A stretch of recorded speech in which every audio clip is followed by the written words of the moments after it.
नमस्कार दोस्तों, आज मैं बात करने वाला हूं एक विद्यार्थी की बहुत बुरी लत की, एक बुरी आदत की। और वह आदत है देर से स्कूल पहुंचना। जनरली हम लोग अक्सर बच्चों को कहते हैं कि भाई समय पर स्कूल आओ, समय पर स्कूल आओ, लेकिन वो समय पर स्कूल नहीं आता है। ये उसकी बैड हैबिट का एक पार्ट होता है। तो इसको कैसे हम लोग दूर करें?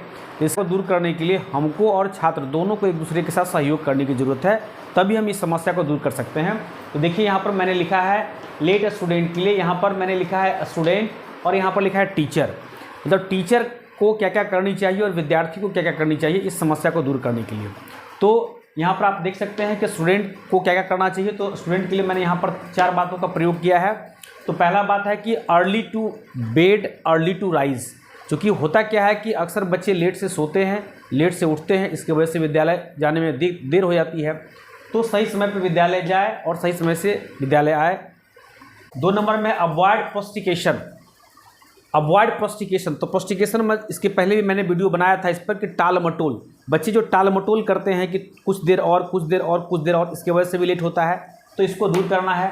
3 नंबर में है avoid electronic device. Electronic device की वजह से भी बच्चे जब सो के उठते हैं मोबाइल हाथ में लेते हैं और उस पर कब 2 मिनट कब 2 घंटा में बदल जाता है पता ही नहीं चलता, इसकी वजह से भी लेट हो जाते हैं।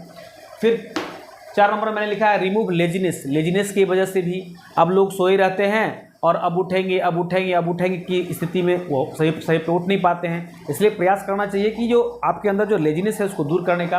तो ये 4 महत्वपूर्ण पॉइंट थी जो कि हमें करनी चाहिए अपने आलसपन को दूर करने के लिए। फिर से मैं एक बार बोल देता हूँ कि early to bed early to rise, सवेरे उठना सवेरे सोना सवेरे उठना। फिर क्या है अवॉइड प्रोस्टिकेशन, टाल मटोल को दूर करना। 3 नंबर में अवॉइड इलेक्ट्रॉनिक्स डिवाइस को दूर करना। और 5 नंबर में है रिमूव लेजीनेस को दूर करना, आलसपन को दूर करना। यदि ये 4 बातें हम यदि विद्यार्थी हैं और कर लेते हैं तो हमारे अंदर ये जो लेट लतीफ़ी का जो दाग लगा हुआ है, एक ठप्पा लगा हुआ है, एक कलंक लगा हुआ है, वो दूर हो सकता है। ठीक है, अब हम बात करते हैं टीचर को। टीचर को क्या करना चाहिए? यदि आप देखते हैं कि अक्सर ऐसे बच्चे लेट आते हैं तो उनका क्या कर्तव्य है, उनकी क्या ड्यूटी है, तो आप देख सकते हैं टीचर के लिए मैंने यहाँ पर लिखा है give responsibility to handle the same situation. बच्चे जब डेली लेट करते हैं तो उनको एक ऐसी सिचुएशन खुद देना चाहिए कि जैसे कि कभी उनको क्लास मॉनिटर के, कभी उसको क्लास में एज ए टीचर रोल देना चाहिए। और जब बच्चे लेट आते हैं तो उस बच्चे से कैसे हैंडल करना है। तो जब खुद वह उस परिस्थिति से गुजरेगा, खुद वह परिस्थिति को झेलेगा, तो वो निश्चित रूप से उसको यह एहसास होगा कि नहीं, लेट लतीफ़ एक बहुत बड़ी समस्या है। और जब खुद उसके अंदर जागृति होगी तो उसमें सुधार करेगा। 2 नंबर में है create competition to show the importance of time. ऐसा कंपटीशन क्रिएट करना, बच्चों के अंदर एक ऐसा कंपटीशन क्रिएट करना जिसमें कि टाइम का बहुत बड़ा रोल होता है कि यदि थोड़ा सा लेट आते हैं, थोड़ा सा लेट करते हैं तो बहुत बड़े अवसर को आप खो देते हैं। यदि बच्चे के अंदर ये एहसास हो जाता है तो निश्चित रूप से उसके अंदर जो लेट लतीफ़ी का जो बीमारी है वो दूर हो जाएगी और वो पंक्चुअल हो जाएगा। 3 नंबर में है यदि फिर भी बच्चा लेट ही आता है तो टॉक इंडिविजुअली। हो सकता है कि व्यक्तिगत रूप से कुछ कारण हो, कुछ पारिवारिक कारण हो, कुछ सामाजिक कारण हो, तो हम उसको दूर कर देंगे तो फिर वो बच्चा टाइम टेबल पर स्कूल आएगा। फिर लास्ट में मैंने लिखा है कि यदि इतना करने के बावजूद भी बच्चा नहीं सुधर रहा है तो स्ट्रिक्टली, क्योंकि रूल्स और रेगुलेशन को जो फॉलो करने के लिए थोड़ा सा स्ट्रिक्ट भी होना पड़ता है।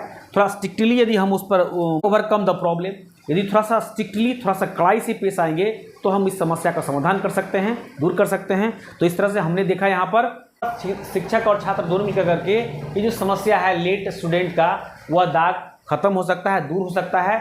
तो मैंने यहाँ पर 4 पॉइंट दिया है। Early to bed early to rise, avoid procrastination टाल मटोल दूर करना, avoid electronics device, remove laziness. तो ये 4 पॉइंट है जो छात्र को करना है और ये 5 पॉइंट है जो शिक्षक को करना है छात्र के लिए। और यदि ऐसा करते हैं तो निश्चित रूप से उसके अंदर की जो लेट लतीफ़ी की बीमारी है वो दूर हो जाती है और वो एक पंक्चुअल स्टूडेंट हो जाता है और वह अपने जीवन में तरक्की करता है और वह जीवन में तरक्की करता है। इन्हीं शब्दों के साथ आज का वीडियो मैं समाप्त करता हूँ। धन्यवाद। इस तरह की वीडियो देखने के लिए लाइक कीजिए, शेयर कीजिए, सब्सक्राइब कीजिए।